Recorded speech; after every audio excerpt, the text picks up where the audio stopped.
Hello everybody, welcome to another Star Citizen video with Gazbeard on YouTube. And this isn't Port Olisar. I was expecting to show you something else today, but I don't think I'm going to get to do it. I think I'm going to have to change plans. Oh well. This looks suspiciously like Levski. And considering I last logged out on the OLAP deck at Port Olisar with my ship on the landing pad, this is kind of a surprise for me. Okay, just as well I know my way around here. Well, let's make this a flight about returning to Port Olisar from Levski. Oh god, best laid plans of mice and men. We'll just stroll through customs. Right, okay. Usual thing applies. Go to the OLAP terminal and choose a ship. Now, there's my Prospector, and it says it's at Olisar, and so is my Renegade. Those are the two ships I was playing with last night. So I don't know how we've jumped from Port Olisar to Levski. Yeah, well, there we go. Right, so what we're going to take out then? Anything that's not listed as being at Olisar we can call. So kind of tempted to call the Aurora. That's what I use in the opening titles. Yeah, let's call the 315P. Alright, your ship's all ready for you. Thank you, Stoner dude. Yeah, let's take the 315P. It's not a ship I'm using very much during the PTU, so if it gets wrecked or lost or whatever, I'm not that worried about it. Now they've put us in Hangar 2, and Elevator 2 is the one that normally kills me, because normally I get in here, I press the button to go to the hangar, and the elevator disappears and I fall down the shaft. Looks like they've fixed that.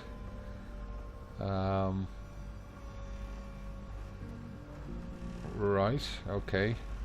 Looks like quite a long journey in the elevators now. And we've still got the magic teleporting ships.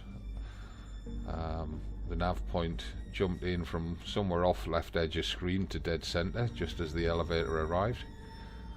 We seem to have quite a few stoner dudes wandering around in this hangar. Right, okay. There is a ship out there.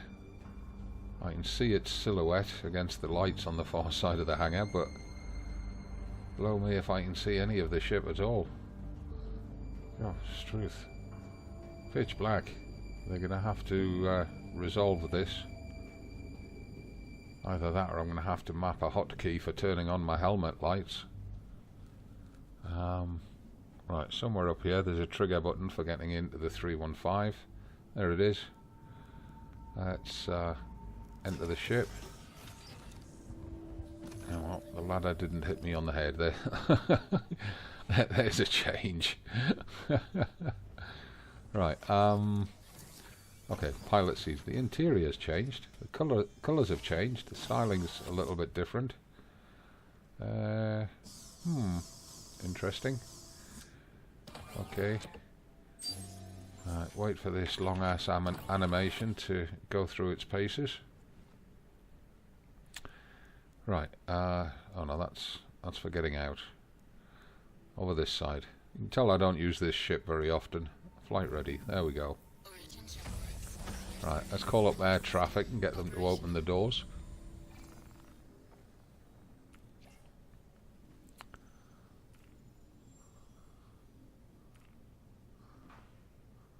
Hangars open and the flight path clear.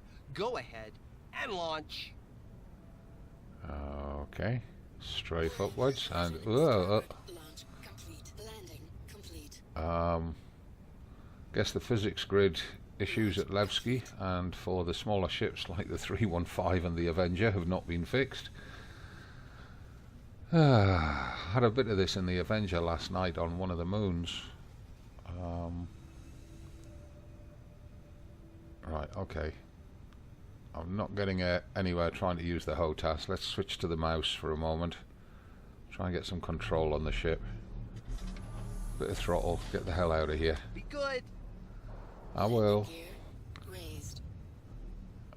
Right, let's just jump back to the joystick for a moment to steady the nose, because you get too much ship nose drift if you're using a mouse and you let go of it. If you're using the joystick, because the joystick auto centers, then it tends to stabilize the ship. There we go. Right, let's plot a course while we're waiting. Right, there's Crusader coming in. Just center the view on that until we get Port Olisar up. There it is. Plot the course for Port Olisar. And it's telling us we've got to do it in 2 jumps. We can't fly straight there. We've got to fly first to Crusader and then to Port Olisar. Okay, there it is, right next to the sun. Marvellous. Okay, press B to... in fact, it's already calibrating. Now, the HUD's missing. 315p is missing its HUD, or the center section of its HUD in the PTU test phase, so we're going to do this with audible clues. So just bear with me a second while I have a listen.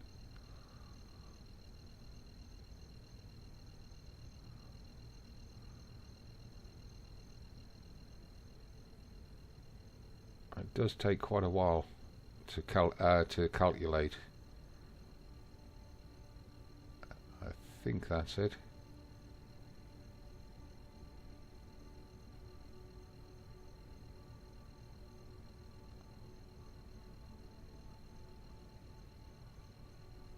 So tap B again to spool up the quantum drive, which again takes a while.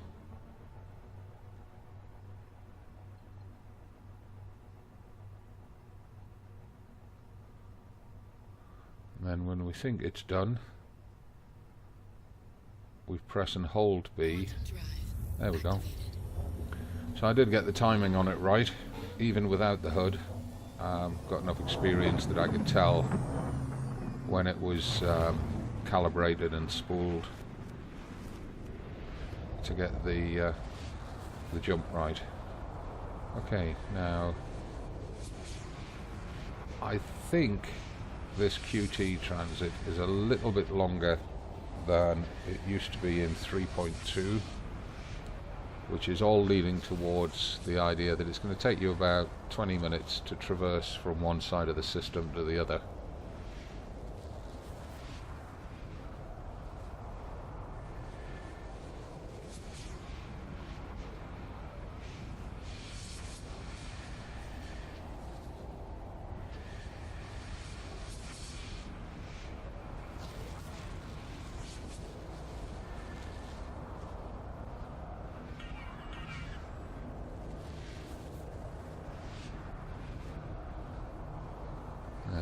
Crusader's shadow. We're no longer getting blinded by the sun, by Stanton. Right, so nav mark of Port Olisar is showing at bottom left as a red triangle, meaning it's obstructed, but it's not actually obstructed. It just means that in this case the quantum drive's on cooldown.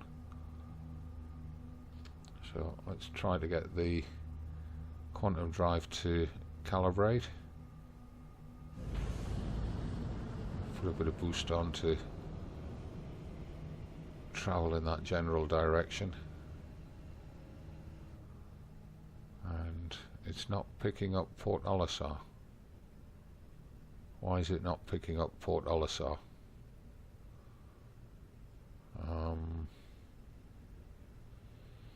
We could always unbind the journey and rebind it in the Mobi-Glass. That might resolve it. Spamming the B key is doing nothing. Trying to press and hold it is doing nothing. It looks like the navigation system has not picked up that it's pointing at Olisar.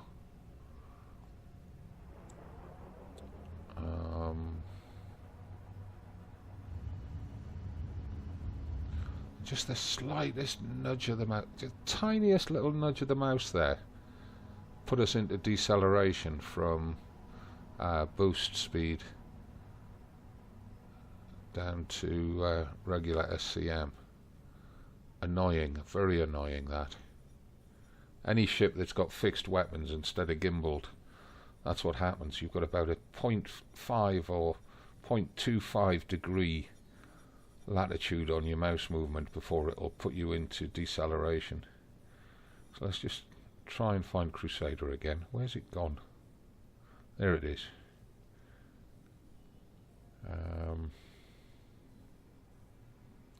There's Olisar.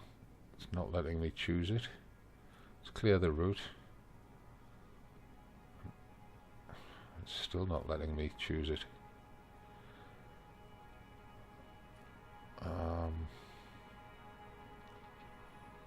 This whole route selection system has got to become a lot smoother and a lot more reliable,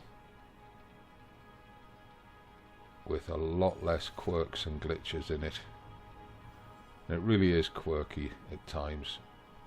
When it works beautifully, but we get instances like this and it just well, it is PTU and it is alpha, so these are the sorts of things that they're looking to iron out.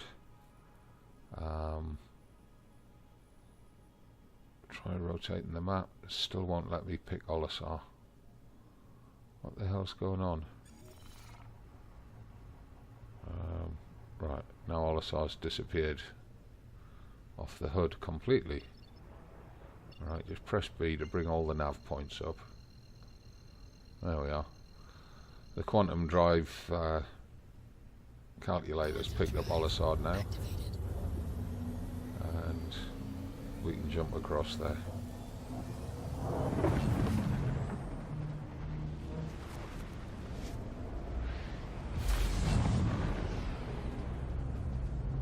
And there's Olisar. Right. Quantum drive deactivated. So let's just set a course for the landing pads.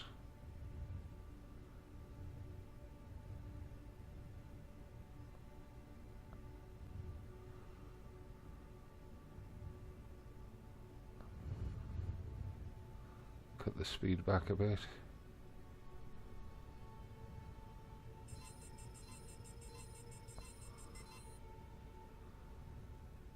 And there it is again, coming through the armistice zone limit.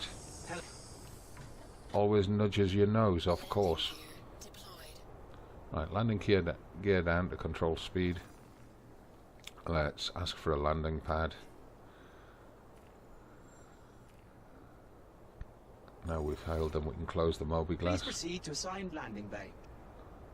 There it is, that little spanner that's just popped up. I'm not happy that they've removed the green highlighting or the vertical bar marker flag from the landing pads until you're right on top of them. See there, see how close we have to be to get it to come up? I'm just going in on joystick and using the throttle to slow down, and then hitting the N key to go into auto, and A.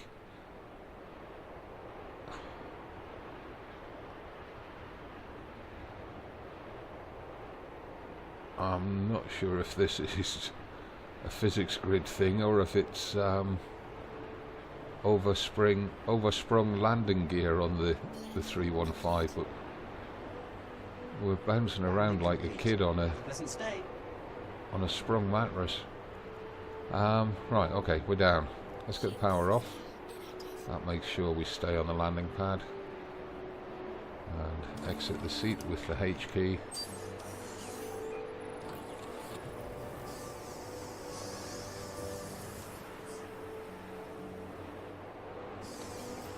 And it always turns you to look out the cockpit after you get out of the seat. To me, it should leave you facing this way. Right, Exit the ship.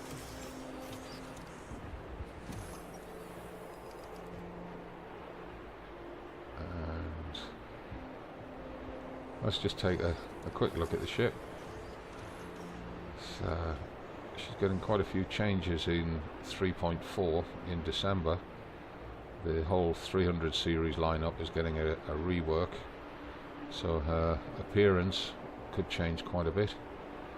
And of course, under here, being the Explorer, this is supposed to be either a sensor suite or a tractor beam, I can't remember. The only default weapons she gets is a pair of these, one on each wing, but she does have a size 3 hardpoint under the nose. She's not designed as a fighter. She's a lightweight explorer come pathfinder. She's only really got guns just in case she gets attacked. She's not designed to be an attack ship of any description. And what is that Avenger up to? It looks like you can't figure out which direction he's going. Oh well. There's a Cutlass lurking down there. Look, you can just see the top of its engines and its top turret. Just go to third person for a moment. Just wanted to check I was still in my armour with my personal weapons equipped, and I am.